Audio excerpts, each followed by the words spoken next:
Vowing that the sound of this bell pervades the universal Dharma realm, bringing luminous white light to the black iron perimeter of hell, removing in an instant the suffering caused by the three evil ways. A mountain of swords is destroyed, and all sentient beings enter enlightenment together.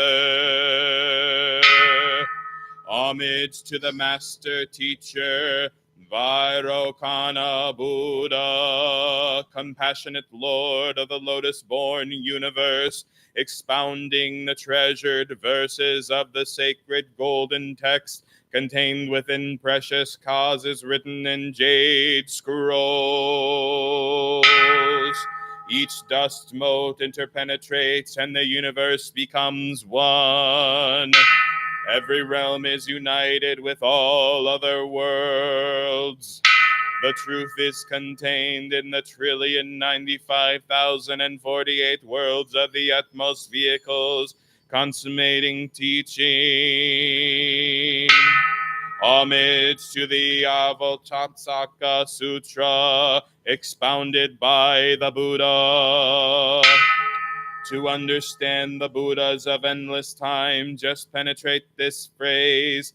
Everything is created by mind alone. The mantra of shattering hell. Namu Tashi Jinam Samyak Sammota Guchinam Om Jana Baba Jiri Jiri Hom. Namata Shijinam Samyak Sammoto Guchinam Om Ajana Bara Jiri Jiri Hom. Namu Watashi Jinam Samyak Sammota Guchinam Om Jana Baba Jiri Jiri Hom. Vowing now for the rest of my life not to give rise to extraneous thoughts, following only Amitabha Buddha. Throw out the oath which constantly merges with the rays of his jade-like brilliance, each instant never leaving the qualities of his golden form. Holding a mala and bearing witness to the universal Dharma realm, empty space is but a thread, leaving nothing unconnected. There is nowhere that Vairocana Buddha is not present equally. Though contemplation seek Amitabha of the Western Shore, homage to the great teaching master, Lord of the Western Shore, the Buddha, the Tathagata of infinite light. Homage to Amitabha Buddha. The land of ultimate bliss has 10 kinds of adornment. Homage to Amitabha Buddha. It is adorned with Dharmakara's vow, his cultivation cause. Homage to Amitabha Buddha. Adorned with the power of Amitabha's 40 vows. Homage to Amitabha Buddha. Adorned with Amitabha's name and the brilliance of his life force. Homage to Amitabha Buddha. Adorned with the bejeweled images observed by the 3 Mahasattvas. Homage to Amitabha Buddha. Adorned with the peaceful bliss of Amitabha's Western world. Homage to Amitabha Buddha. adorned with the bejeweled basilicas of the hall of wish-fulfilling jewels. Homage, Buddha, adorned with lengthy days and nights. Homage to Amitabha Buddha, adorned with the Pure Land's 24 kinds of pleasures. Homage to Amitabha Buddha, adorned with the 30 kinds of beneficial merits. Homage to Amitabha Buddha, Amitabha Buddha, who was unparalleled in heaven or on earth. Homage to Amitabha Buddha. He is also unmatched throughout the worlds of the 10 directions. Homage to Amitabha Buddha. He has seen the annihilation of self and everything in the world. Homage to Amitabha Buddha. There is no one who is like Amitabha Buddha. The Buddha. He can keep track of thoughts as numerous as all the dust motes in the universe. Homage to Amitabha Buddha. He can quaff all the waters in the universe. Homage to Amitabha Buddha. He can control the wind that fills space. Amitabha Buddha. No one can completely describe that Buddha's merits. Homage to Amitabha Buddha. Amitabha Buddha is omnipresent. To Amitabha Buddha. Keep your thoughts on him and never forget. As thoughts probe that place of no thought, the 6 sense gates will constantly emanate light of purple and gold. Homage to Amitabha Buddha. Amitabha's face, like the full moon, is at the front of the hall of ultimate bliss. Homage to Amitabha Buddha. His jade essence and his gold form radiate through space. Homage to Amitabha Buddha. If a person calls his name only for a moment, they will instantly consummate immeasurable merit. Homage to Amitabha Buddha. Along with all sentient beings, I vow together to enter the sea of Amitabha's great vows and to ferry across sentient beings so that I and others may simultaneously complete the path to Buddhahood. The sublime mantra of the original mind of Amitabha Buddha. Tanyata Om Maritara Svabaha. Tanyata Om Maritara Svabaha. Tanyata Om Maritara Svabaha. Tanyata Om Maritara Svabaha. Tanyata Om Maritara Svabaha. Tanyata Om Maritara Svabaha.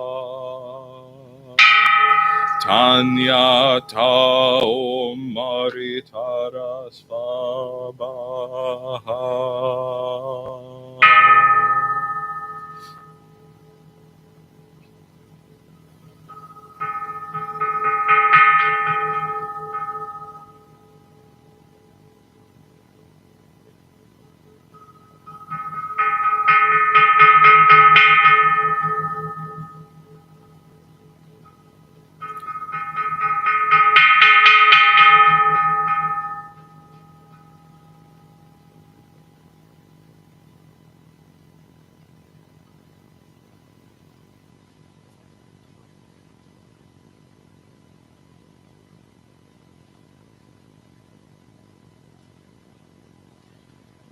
May we now together observe silence until the beginning of the service. Thank you.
I'd like to take this time to invite the incense lighters and to start the incense lighting gatha.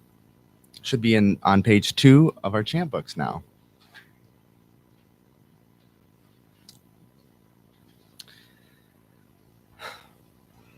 We say together, in gratitude, we offer this incense throughout space and time to all Buddhas and Bodhisattvas. May it be fragrant as earth herself, reflecting careful efforts, wholehearted awareness, and the fruit of understanding, slowly ripening. May we and all beings be companions of Buddhas and Bodhisattvas. May we awaken from forgetfulness and realize our true home.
Morning, everyone.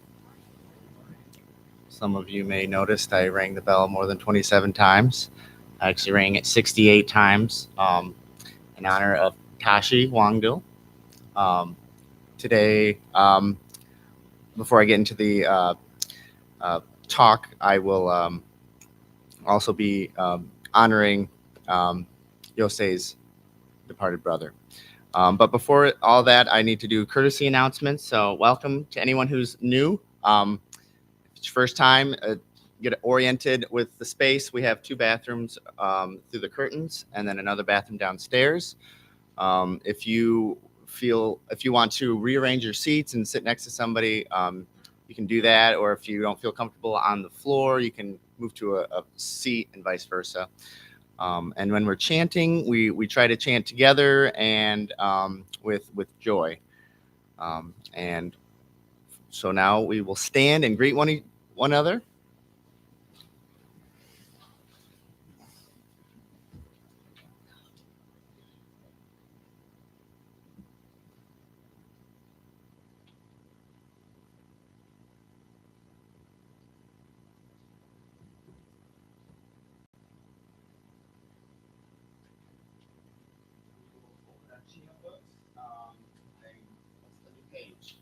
Page 3 for the 3 refuges. That's easy to remember. 3, 3, 3.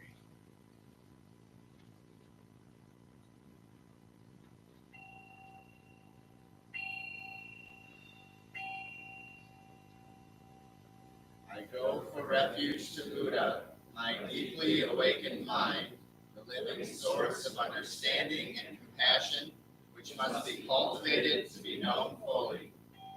I go for refuge to Dharma, the path of mindful living, leading to healing, joy, and enlightenment, the way of peace, which must be cultivated to be known fully. I go for refuge to the Sangha, the loving and supportive community of practice, realizing harmony, awareness, and liberation, which must be cultivated to be known fully. I am aware that the 3 jewels are within my heart. I vow to realize them. I vow to practice mindful breathing and smiling, looking deeply into things. I vow to understand living beings and their suffering. I vow to cultivate loving kindness and compassion and to practice joy and equanimity.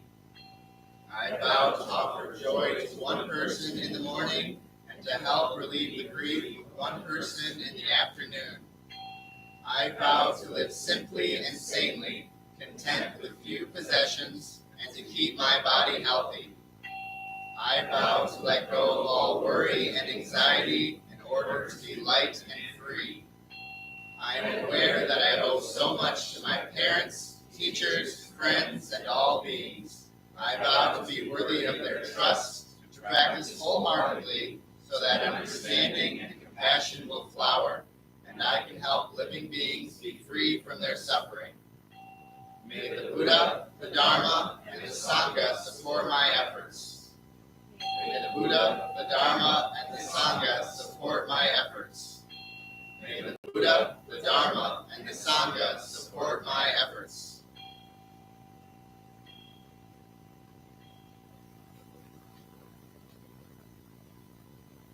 Next page, page 4, 5, we will have the Heart Sutra.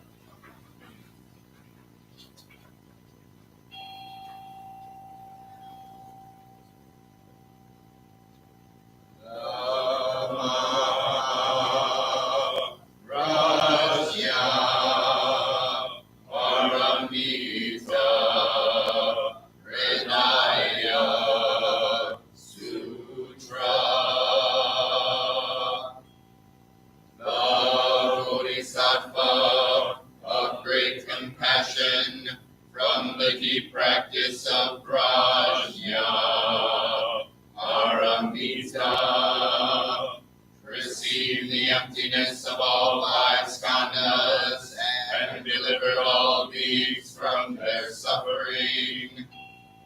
O Shariputra, form is no other than emptiness, Emptiness no other than form. Form is emptiness, emptiness form.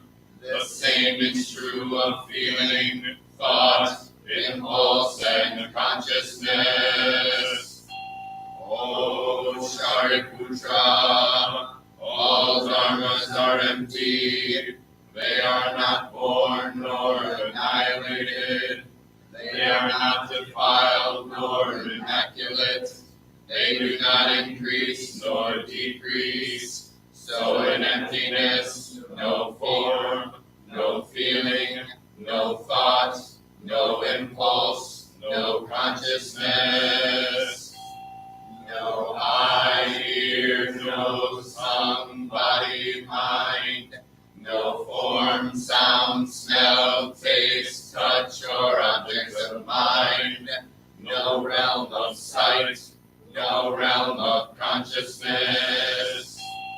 No ignorance, nor extinction of ignorance. No old age and death, nor extinction of them.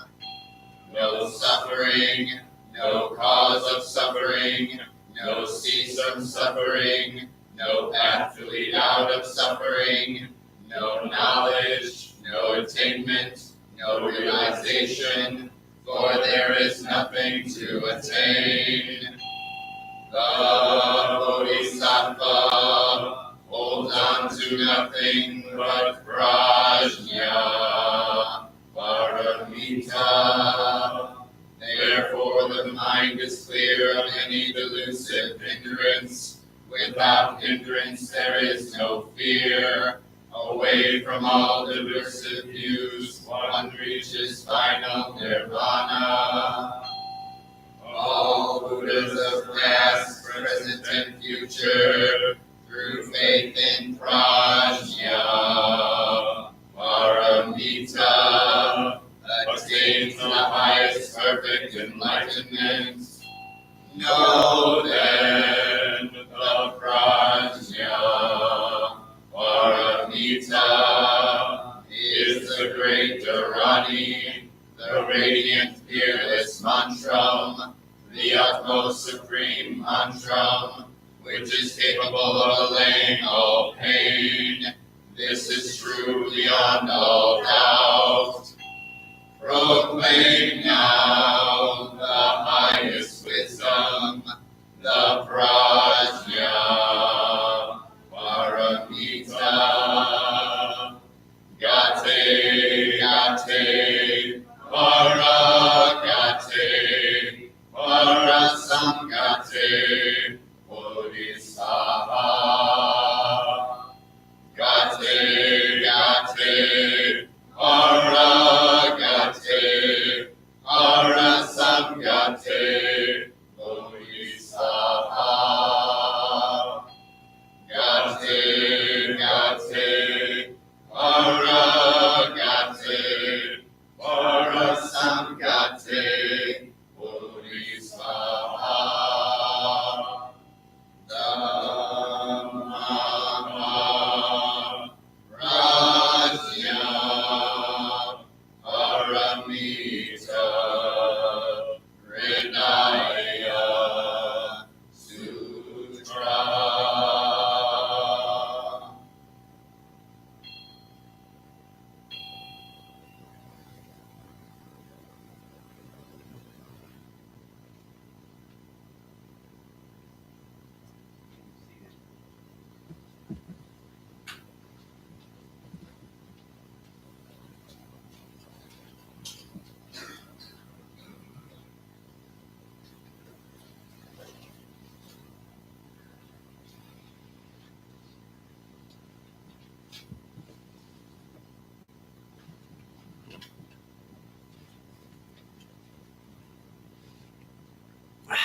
Good morning again, everyone. It's nice to see so many people here, so many smiling faces, new and returning.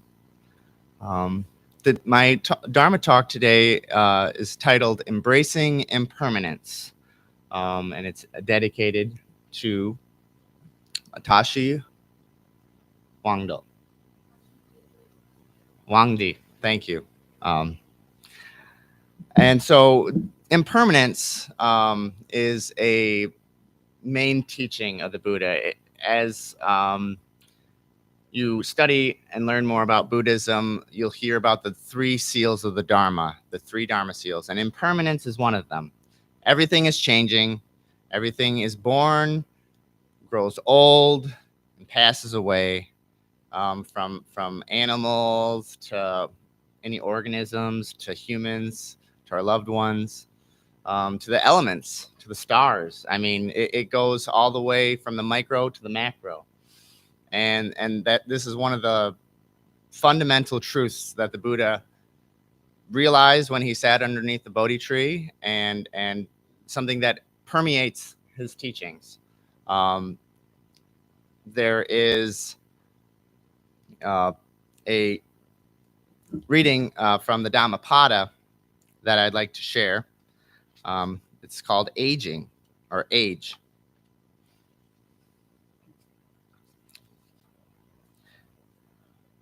Why is there laughter? Why merriment? When the world is on fire?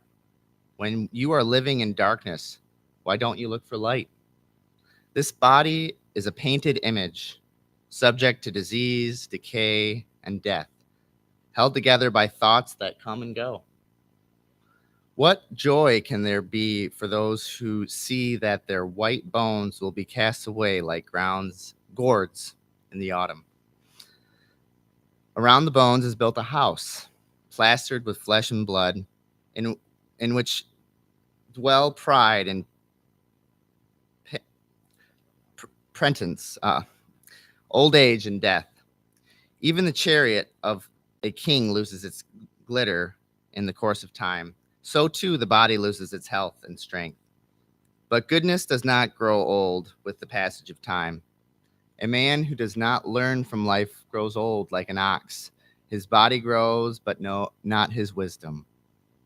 I have gone through many rounds of birth and death, looking in vain for the builder of this house, the builder of this body. Heavy indeed is birth and death, again and again. But now I have seen you, house builder. You shall not build this house again. Its beams are broken, its dome is shattered. Self-will is extinguished. Nirvana is attained.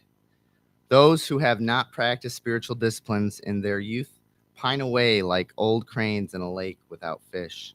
Like worn out boughs, they lie in old age, sighing over the past.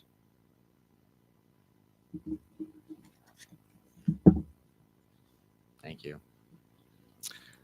Now, looking at that at face value, it seems kind of pessimistic and maybe a little bit nihilistic, but that is not the way I intend for it to be. Kind of having a face-to-face with mortality and understanding this life is finite and can make it precious to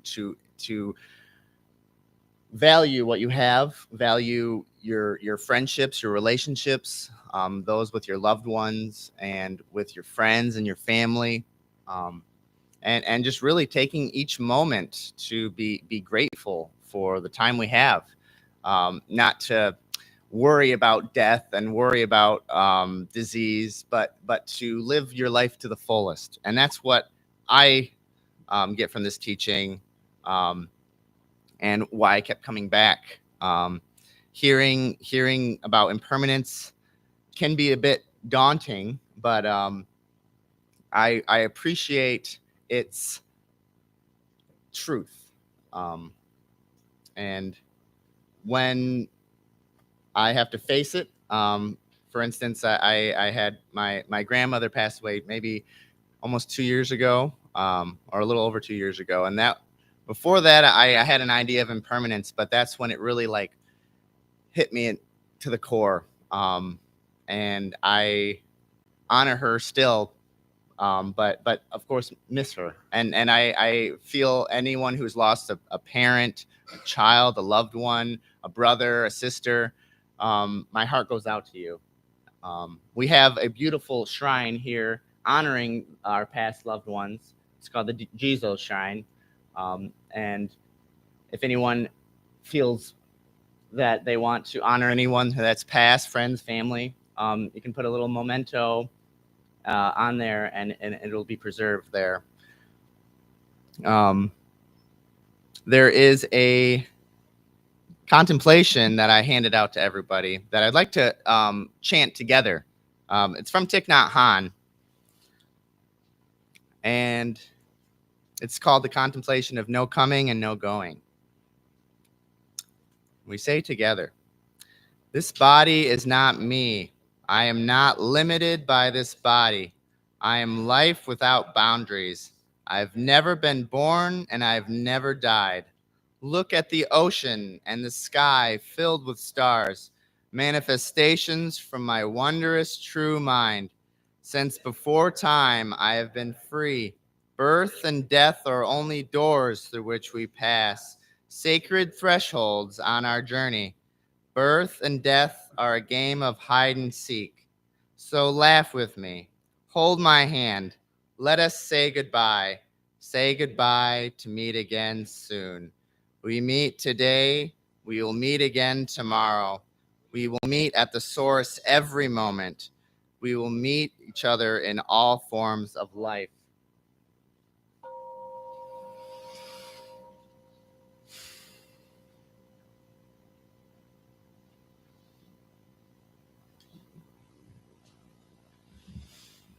Thank you.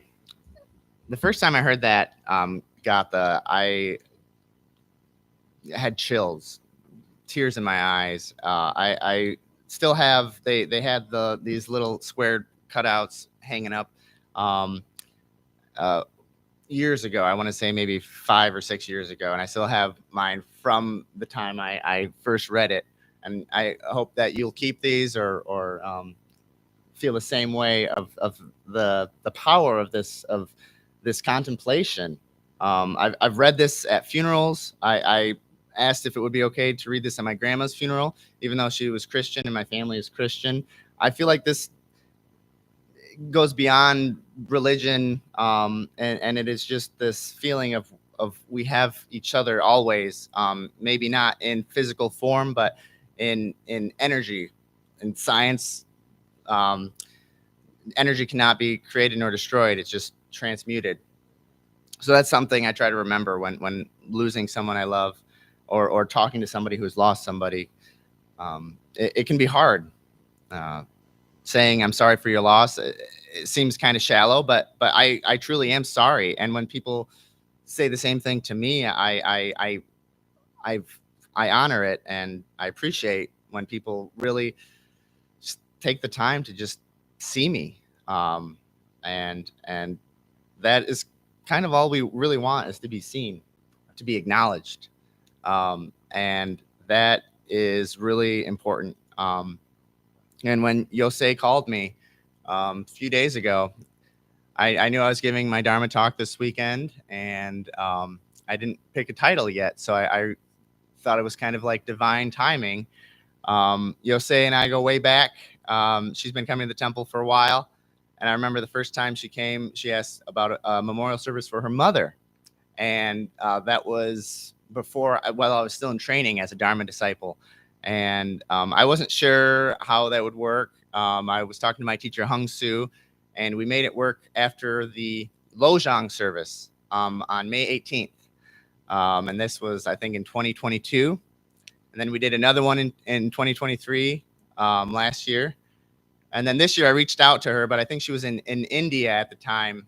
So I had my own little, lit the candle and honored her mother on May 18th.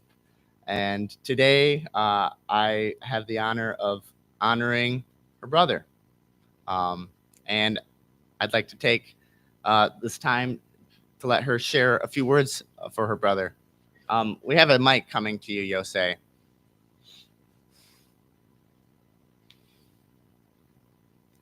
And I don't know if you want to get it in front of the camera or if you don't mind. Thank you. Good morning, everyone. So for For those who don't know me, I'm Juexin Wangdi. I work at GVSU in the history department. I teach history in the history department, and I've been coming here for a while. I'm from India originally. Um, so thank you, Kajisu, for those words about my mother and now my brother. And thank you, the Sangha here, for allowing me this opportunity, since I live alone in Grand Rapids, allowing me this opportunity to come here and be a part of the Sangha. Um, and especially on this day, my brother just passed away this week. So on this day, to join me in cherishing my brother's memory. So thank you so much. Um, I want to say a few words about my brother. Um, his name is, I'm a Tibetan, so Tibetan names are a little difficult, I guess. Tashi Wangdi. So that's his name. And he passed away this week. He was ill for some time.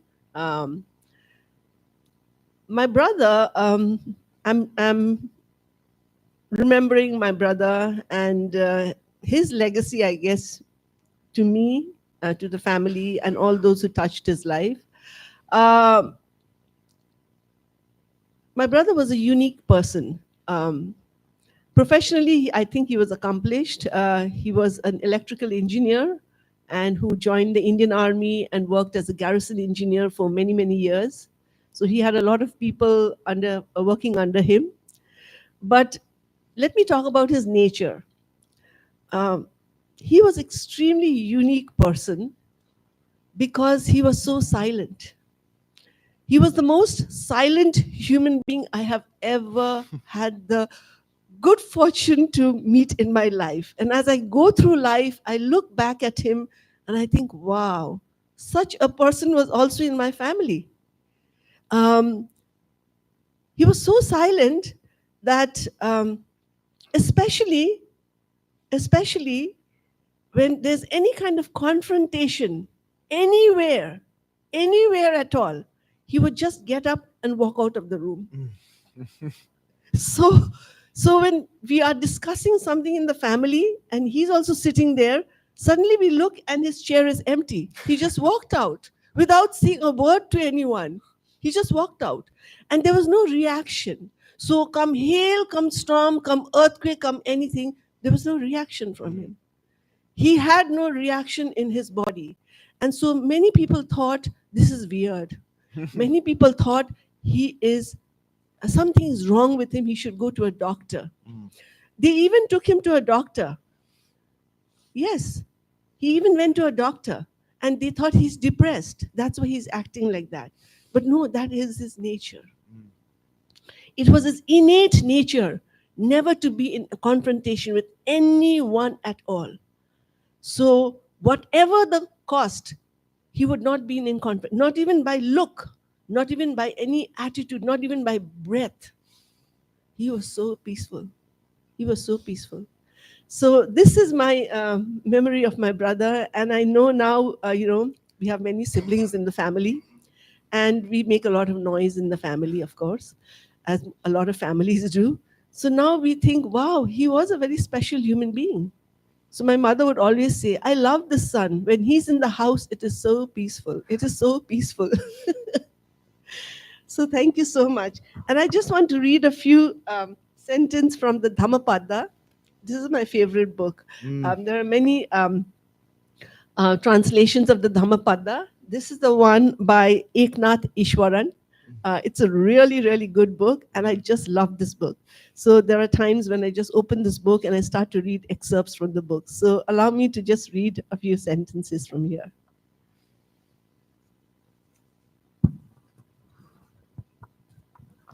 Ellen, will you hold the mic for her? Thank you. Because my eyesight is also not my glasses. Our life is shaped by a mind, for we become what we think.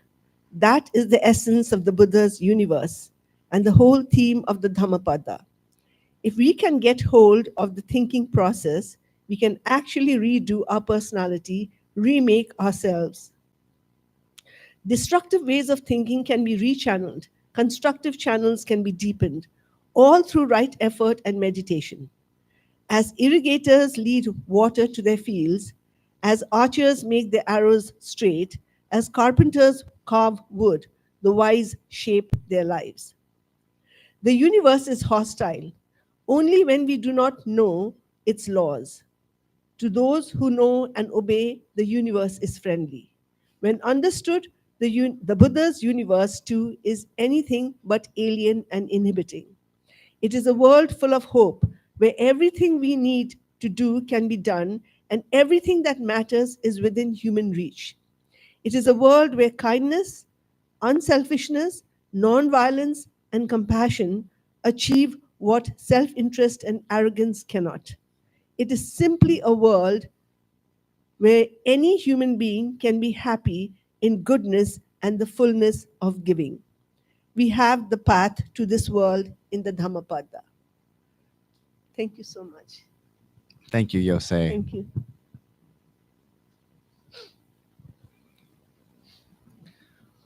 All right.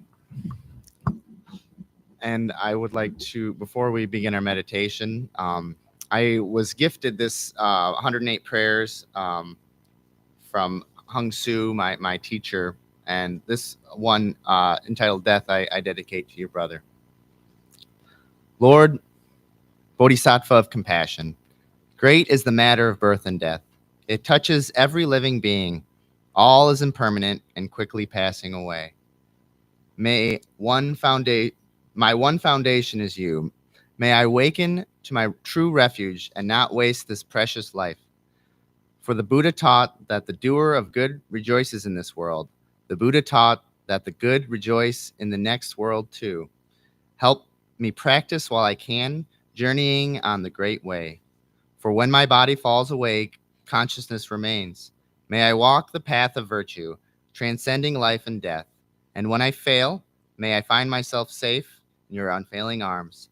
Praise to the birthless, praise to the deathless, praise to the pure land of peace. Thank you. So, embracing impermanence. We will be sitting in meditation. For those of you who are new to meditation, I'd like to give a few instructions. It's good to have a straight back. You want to be upright, but not uptight. So kind of find that middle space. You want to have your hands either on your knees or in your lap. Your head is slightly tilted down. The tongue of your mouth is on the roof of your mouth, and that helps with salivation. I suggest you have your eyes open if that's comfortable. We want to have all of our senses open, including our eyes, but just having them like very low cast, about 4 to 6 feet in front of you. And then thoughts are going to come up. Meditation is not about getting rid of thoughts and being completely empty. We see our thoughts, we label them thinking, and we let them go. Or if we see that ourselves continuing to go on, we come back to our breath. Our breath is always with us, so that is our anchor point. And we will begin and end with 3 strikes of the bell.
bow.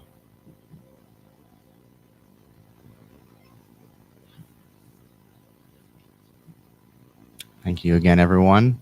At this time, we will open the floor to joys and concerns. If you have a joy we can share in or concern, this is a great practice of the four measurables: compassion, loving kindness, sympathetic joy, and equanimity. Does anybody have anything to share?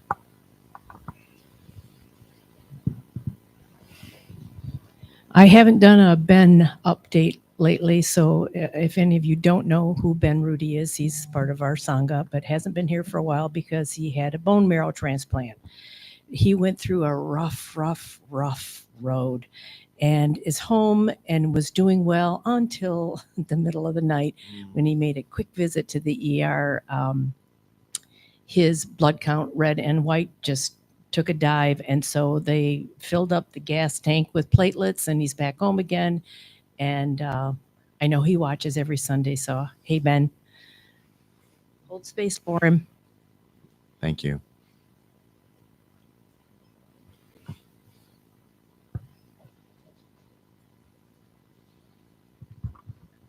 Good morning. On my walk here this morning, I was reflecting on the pain of feeling isolated and not enoughness. And I felt immense gratitude for the safety and stability of the Sangha. And the Dharma talk today really landed because I feel a lot of relief in remembering impermanence. So like impermanence of suffering and loss. So thank you. Thanks, Sangha. Thank you.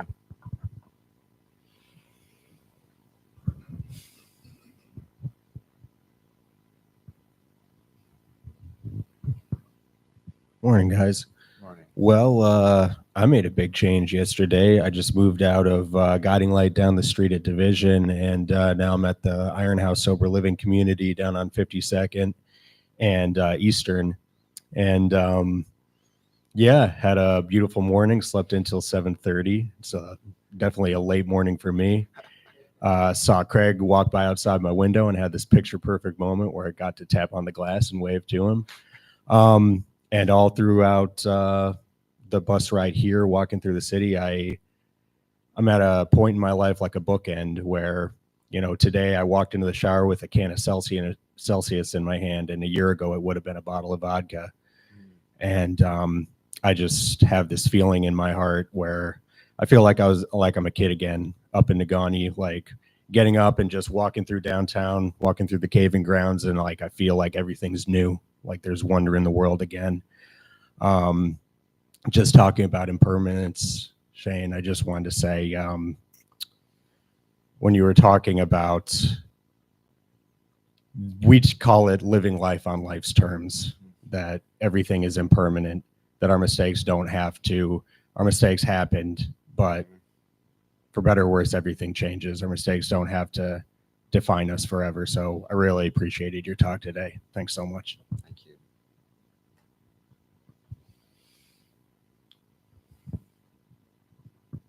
Good morning, Sangha. I'm really grateful to be here. Thanks, Sam, for sharing that. That was like an explosion of sympathetic joy. I'm grateful. I always have to say it because it does bring me joy whenever you give Dharma talks. I'm really grateful to be a part of that journey. And I had a really cool experience on Friday after waiting with Sam. I took the bus, a different bus. The universe is funny like this. So I take a different bus and I pull the thing and I get dropped off at a different stop. And so I'm walking back and this person just comes out to get pizza. Like if I would have got the right stop, we wouldn't have had this experience. And I'm walking by and he says something like the gist is, do you have a moment to listen about Jesus Christ? And I'm just thinking to say yes. Like right before this, I have a thought to myself, say yes. So I stop and I listen. It was like such a beautiful experience. So I'm trying to implement like seeing other beings as supreme. So it was like the perfect practice to do that. And for like 20 minutes, we had this like awesome conversation where I could just be with somebody else and listen and just engaged. It was really great. And we hugged him, and then he prayed for me, and we prayed together, and then I hugged him again. And I walked around and realized, like, cutting through all that's his purpose. And there is so much joy in seeing it through his lens instead of seeing mine, because I've not always experienced life like that. Mm-hmm. Okay. And I was just really, I could just be really happy for him. And it brought immense joy. And so, yeah, I wanted to share that. And it was a lot because of the new practices. I like seeing somebody else as supreme. So I cut through my pride, and I could be receptive. So anyway, I'm really grateful to be here.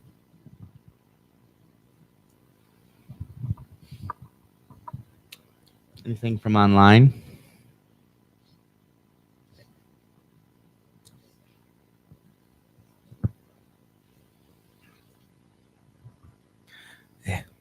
My name's Sunshin. I have a few things to kind of bring up. Earlier this month, I had a friend and coworker of mine who passed away at 28, which was very suddenly, leaving his son, who's 16 months, and his wife. So it was a really big hit, kind of hard to get through. Also, last week, I found out that another friend of mine was diagnosed with cancer and had to have emergency surgery on Friday. But they are home now recovering. So hopefully that's the end of it. We'll see. Also, I shouldn't check my watch, but it's been blowing up. And I found out that one of my coworkers, one of the kids that they mentor, passed away just now. So things kind of happen a lot. I'm a Taurus, so I want nothing more than stability and predictability and a nice bowl of soup. But life doesn't work like that. So here's to trying to find peace in the storm, and celebrating the good things in life. I know that a really great friend of my spouse and I is just about to have their baby any day now. And so I have to remember to, appreciate the great things, but also take the karma that's left behind by those who passed with reverence and compassion. And there's a lot that's been laid on me this month. And so luckily I don't have to work through it all alone. So thank you.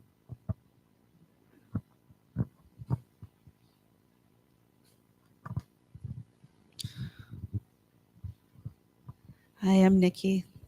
There's a lot I could say, but it's been a heavy week, but I'm just grateful to be here, and I'm grateful for all of you. Thank you. Thank you, everyone. We're just trying to run out of time. I just wanted to share one joy. I really appreciate being here and having the opportunity to give the service in dedication to Yosei's brother. It was short notice, but we made it all come together. So I appreciate that. And we'll have announcements next. I know we have Donna announcement.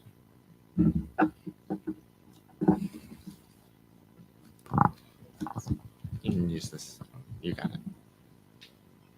Good morning, Sangha. My name is Ellen. In our practice, the word dana means generosity, and generosity comes in all shapes and sizes.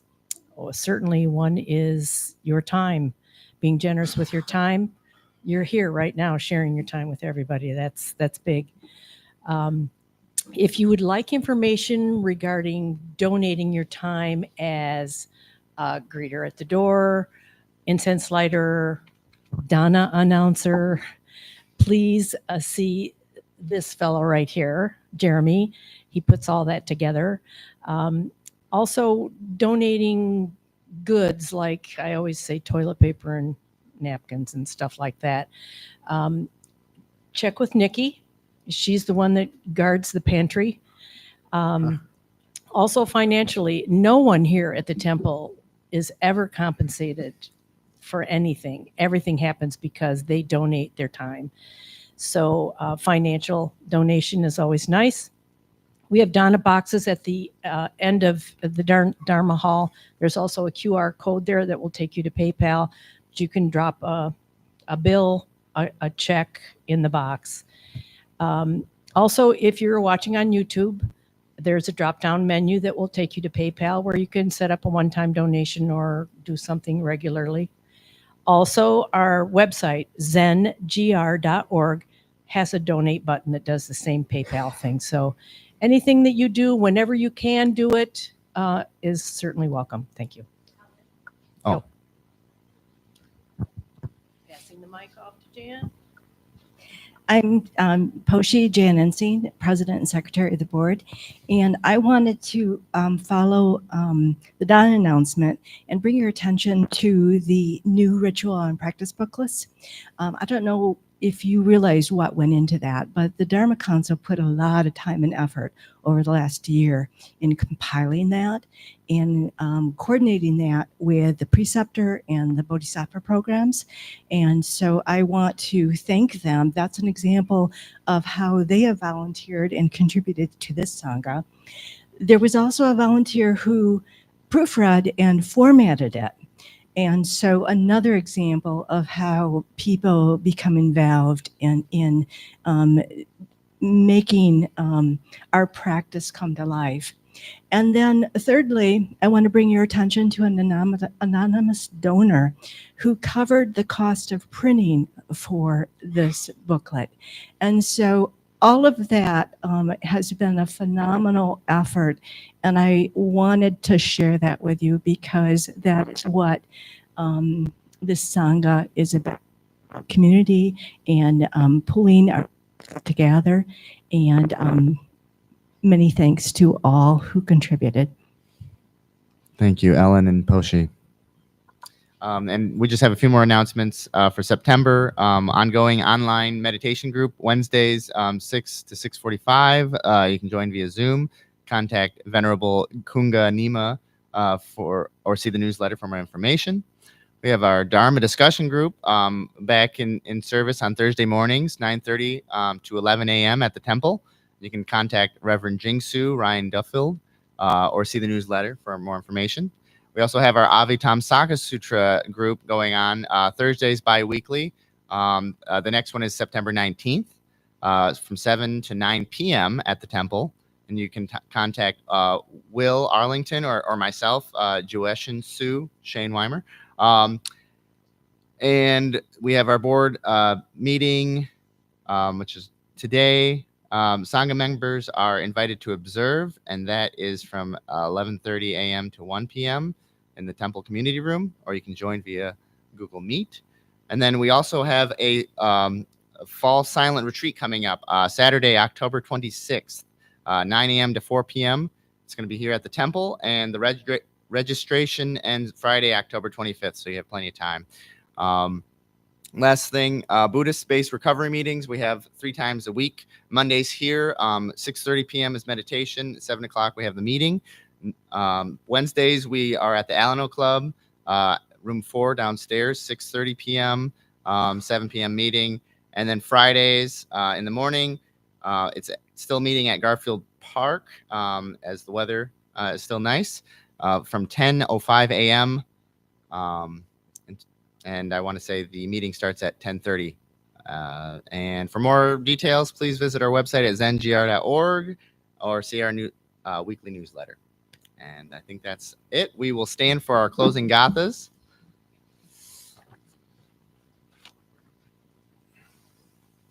On page 6.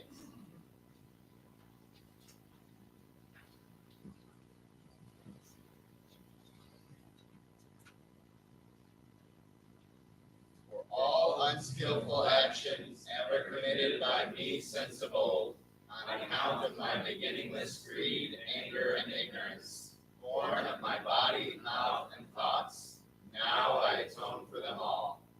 Vast is the robe of compassion, a formless field of benefaction. I wear the Buddha's teachings for the benefit of all sentient beings. All beings, one body, I vow to liberate. Endless blind passion, I vow to uproot. Dharma gates without number, I vow to enter. The great way of Buddha, I vow to attain.